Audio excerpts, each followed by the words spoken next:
Chapter 5: The Human Contradiction, Instances where their behavior defied their own philosophy. In the portrait of Socrates, a paradox often gleams more brightly than the strict lineaments of his doctrine. Here stands a man who claims that the most important thing in life is a relentless, fearless inquiry, and yet there are episodes in his career where his conduct seems to bear less resemblance to that creed than to the pragmatic politics of a city that would rather have him silent. The following pages treat what I will call the human contradiction, the moments when Socrates, in the theater of Athens, lived out a philosophy while simultaneously placing his own person under the stress of a life that would not be changed by argument alone. We will walk through trials and conversations where his well-known commitments to virtue, knowledge, and the examined life appear to collide with the very conditions of his existence, his social role, his vulnerability to reputation, and the intimate temptations of fear, pride, and cunning. The ruler of questions, the servant of the city. Socrates is often celebrated as the pole star of the method that bears his name, a relentless, disarming questioning that aims to strip away pretension and reveal the tremor of ignorance beneath confident surfaces. The method consists not merely in asking questions but in exposing the logical fragility of a claim until some stable, non-contradictory ground is found, or at least until the interlocutor concedes the ground cannot be found. In the Apology, the text that most decisively frames his self-presentation, Socrates makes the audacious claim that his practice serves the city by refusing to be a passive believer in inherited wisdom. He has spent his public life as a kind of gadfly, stinging Athens awake, provoking those who presume wisdom and exposing the shallow roots of many reputations. Yet even here the line between virtue and exposure is thin. The city that he challenges is the same city that will pass sentence upon him. His fate is inseparable from his method, for if his method reveals the illusory character of certain pretenses, it also exposes him to their fury, because the method unsettles settled power. The common charge, corrupting the youth and impiety, appears to embody a practical contradiction. Socrates is said to cultivate the minds of young Athenians, yet some Athenians perceive his inquiry as a remorseless destabilization of tradition and order. If virtue is the care of the soul and the cultivation of the good in people, what does one make of a teacher whose insistence that others examine themselves reverberates as a challenge to the social and political structures that sustain that very order? Consider, for a moment, the portrait of Socrates in the courtroom. He stands accused not of theft or violence, but of a more metaphysical crime. South of the instrument of homicide, north of the crime of plagiarism, he is charged with living in a way that makes the city look bad, a way that makes individuals uncomfortable with their own assumptions. The indictment in Plato's Apology does not couch itself in the language of physical crimes but in charges about spiritual misguidance, about leading the youth astray from the city's pieties and customs. If virtue, as he often proclaims, is knowledge of the good, the temptation is for others to see in him a dangerous exemplar, a man who embodies the conviction that you can know the truth and still endure the consequences of speaking it in a nation that prizes compromise and tradition over disclosure. In contradiction to his own maxim that the unexamined life is not worth living, Socrates appears before his judges with a kind of paradoxical calm that can feel as much contrived as courageous. He does not plead for mercy in a conventional sense, he does not plot a political exit strategy. Rather, he asserts that he has acted as a truth-seeker, a man of principle who refuses to renounce his mission because it will cost him harmony in the city.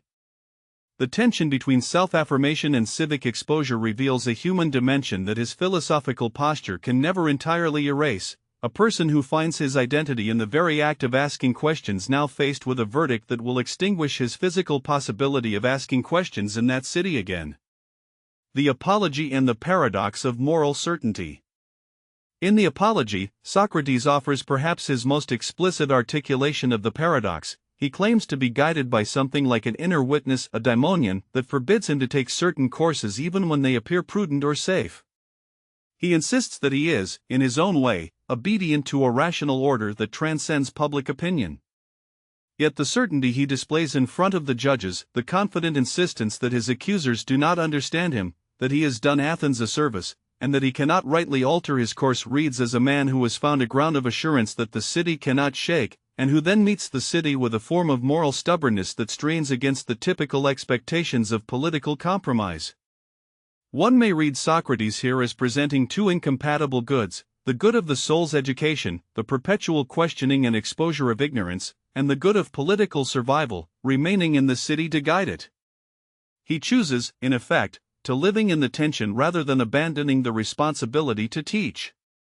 His decision to accept the verdict rather than attempt to escape, an act that would require a direct defiance of Athens's laws if interpreted literally, serves as a radical expression of philosophical fidelity to a higher authority he perceives as binding. The practical contradiction lies not in his aim but in the method by which he pursues it. He embodies a life of question while choosing a form of action, death rather than exile or escape, that could be seen as a renunciation of the political life that his method requires him to critique. The Crito, citizenship, law, and the paradox of obedience. The dialogue known as Crito presents a more unambiguous instance of a human contradiction. Crito, a wealthy friend who would fund an escape, offers Socrates the option of escaping prison and preserving his life. He reminds Socrates of his family, his students, his obligation to continue his work, to avoid pleasing the city now by death, to give the appearance of slowness to reform. The social and emotional appeal riffs against Socrates' own philosophical commitments. If virtue is the only good, how could it be virtuous to avoid performing the actions that would preserve the good life in this moment? If the law is simply a human institution, doesn't one have some obligation to transcend the law when the law fails to recognize the true good? The tension is sharpened by the fact that Socrates has repeatedly placed his argument on the basis of consistent moral reasoning and the claim that he recognizes the better life as the life of the rational soul. In Crito, Socrates articulates a theory of obligation that the wise reader might urge him to revise. The city's laws, he suggests, are an organic part of one's own upbringing and continued life within the city. To violate them would be to injure the very principle of justice. The critical question is whether his own policy of absolute fidelity to law is compatible with the very hunger for reform that his method enacts. Does his refusal to escape demonstrate a moral consistency and unwavering faith in the political community as a vehicle for moral pedagogy? Or does it reveal a stubborn resignation to a system that has misunderstood him, perhaps revealing a fear of exile and a preference for martyrdom? The text provides evidence for both readings, and the result is a living contradiction that pushes us to examine what the good life means when it is imagined apart from the city one calls home. If virtue is knowledge, why did Socrates choose a path that ends in death rather than a path that might allow him to continue shaping minds, even if this means compromising his method or, at least, the city's perception of him? Critics have often argued that the choice to die is a decision to preserve the integrity of his philosophical project by not letting it become a political weapon or a mere rhetorical tool.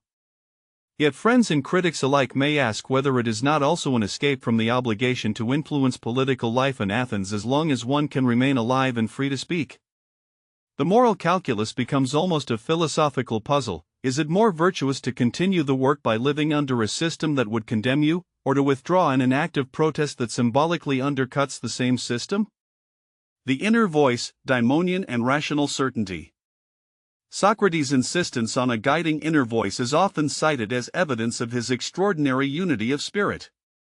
The daimonian, this divinely inspired sign that refuses or urges him towards certain courses, appears as a feature of his philosophy that seems to defy the rationalist caricature of a man who simply uses questions to pull apart others' beliefs. If his method is essentially rational and public, the daimonian introduces a non-rational, experiential dimension, the kind of thing that philosophers of a later era might map onto conscience, intuition, or even the moral imagination. Here emerges a potential contradiction. If the unexamined life is not worth living, and if the best life is a life of rational inquiry, how should one interpret a life guided by a non-rational still small voice? Is this merely a superstition of a rare mind, or does it reveal a more nuanced theory about the sources of moral knowledge? Some scholars argue that the daimonian is a rhetorical device, a way of dramatizing his claim that he was compelled by a mission that transcended conventional wisdom, thereby increasing the audience's confidence in the seriousness of his inquiry. Others read it as a genuine overlap between the rational and the spiritual, an early acknowledgement that even the most rigorous thinker must be open to a dimension of life that cannot be captured entirely by syllogisms or public argument. The moral paradox of knowledge as power. Socrates' central claim, that virtue is knowledge and that no one willingly does wrong when they know what is truly good, seems to promise a remarkably simple moral psychology.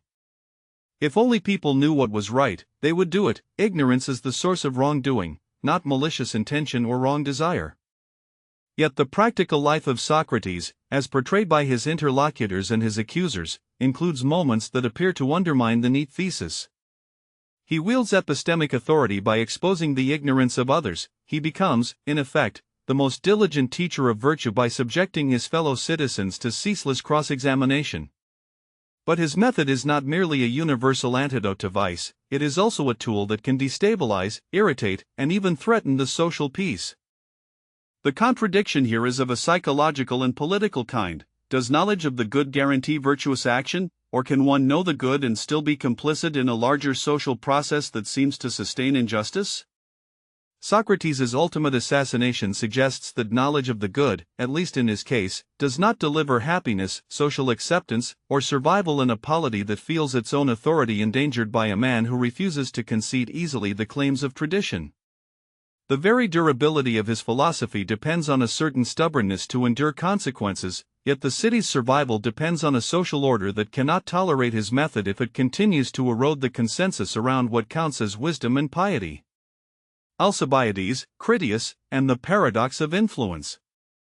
To speak of a human contradiction in Socrates' life is not only to reflect on his most dramatic public acts, it is also to consider the circle of his closest students, some of whom would become far more ambitious or dangerous in later years. Alcibiades, the brilliant but wayward general, is a troubling mirror to Socrates. He embodies a kind of charisma and political talent that Socrates himself rarely exercises or desires. If the aim of true philosophy is to habituate the soul to the best life, what does it mean when those who are most shaped by Socratic questioning use their armor of intellect to pursue personal power in sensational politics? Socrates' influence over men like Alcibiades and Critias underscores a paradox. A method designed to awaken virtue can, in a complex social web, contribute to the very kinds of behavior that virtue would condemn if wholly adopted in private life. From the vantage point of the historian, this is one of the most human of contradictions. The ideal teacher does not guarantee the ethical conduct of all who pass through his discourse.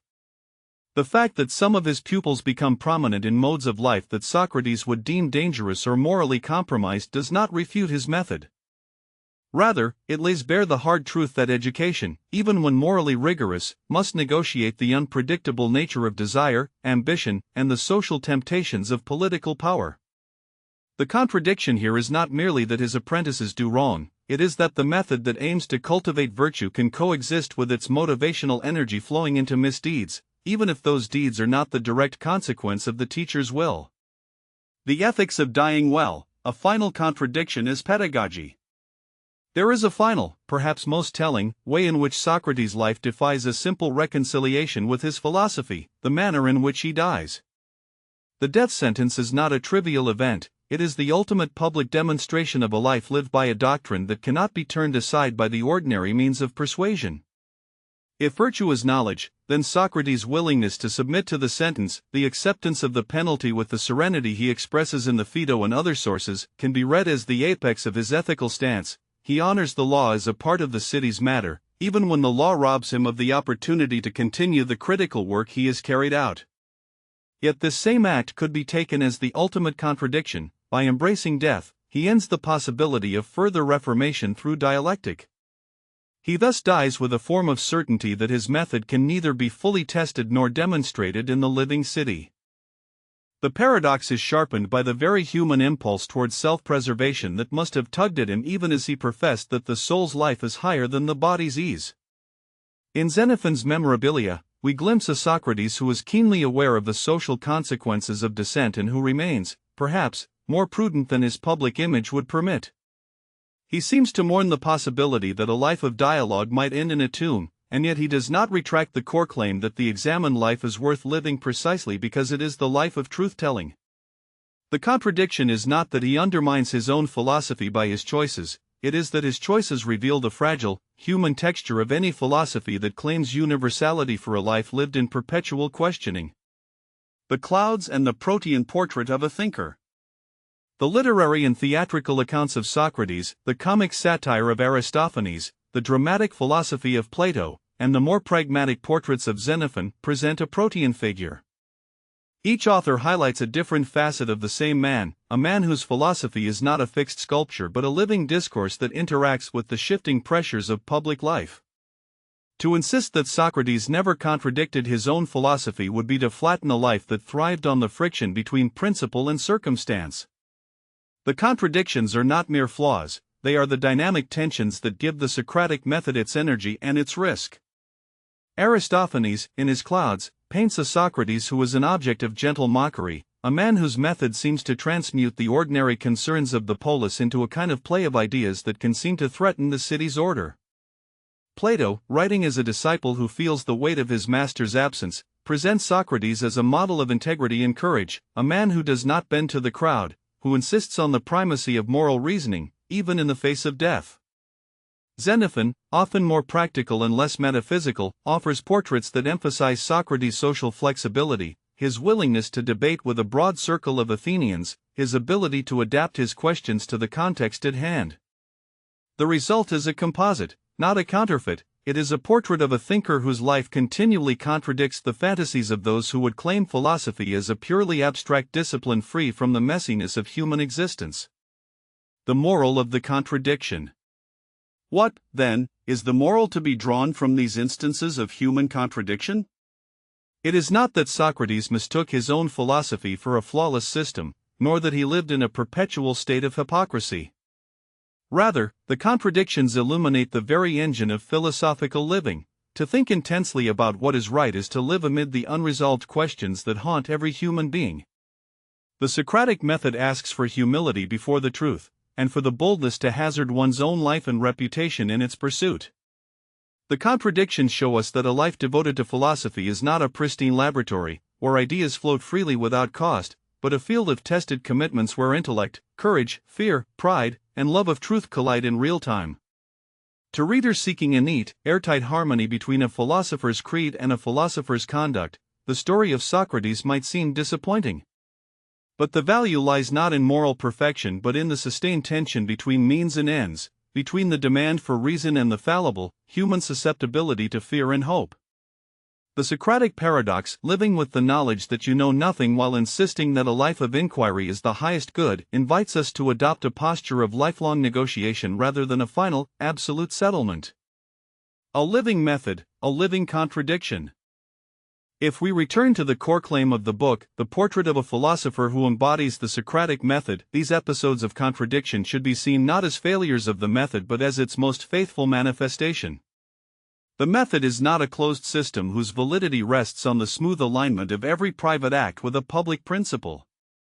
It is, instead, a living conversation about what it means to be human, a conversation that requires restraint, courage, and an openness to being changed by the very questions one raises. Socrates, in his stubborn insistence on examining his own beliefs as rigorously as he examines others, becomes a model of how a person might live under the continuous demand for moral clarity while accepting the inevitable ambiguity of human life. The human contradiction is not the shadow that undermines Socrates' fame, it is the essence that keeps his memory alive, a reminder that philosophy is not a sanctuary for the pure and untested, but a practice in which the mind remains constantly unsettled, always eager to refine itself, and always vulnerable to the very forces it seeks to critique.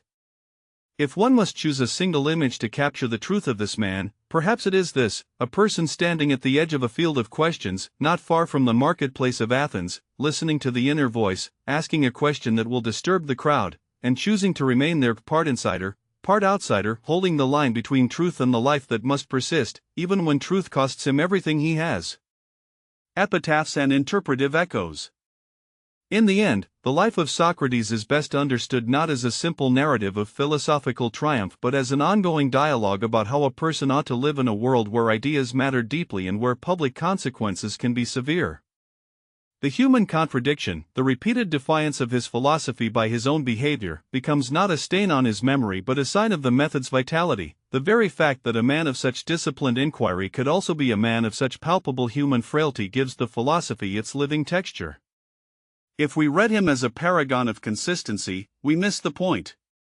If we read him as a doomed misfit who failed to translate his inner truth into outward success, we miss the profundity of what he achieved in the art of living with questions. Socrates, then, is not merely a teacher of a method, he is a patient, imperfect, endlessly improvable example of a life for which the most important thing is to keep asking, keep testing, keep daring to distinguish the true from the merely acceptable, and to do so with the courage to pay whatever price the city or the gods may demand. The human contradiction, finally, is not a flaw that should be excised from the portrait, it is the very contour that makes the portrait live. It invites us, as readers and students of philosophy, to reflect on how we might endure our own contradictions with integrity, and how we might practice a philosophy that remains, in the deepest sense, a practice and ongoing dialogue between what we claim to know and what, in the crucible of living, we have yet to learn.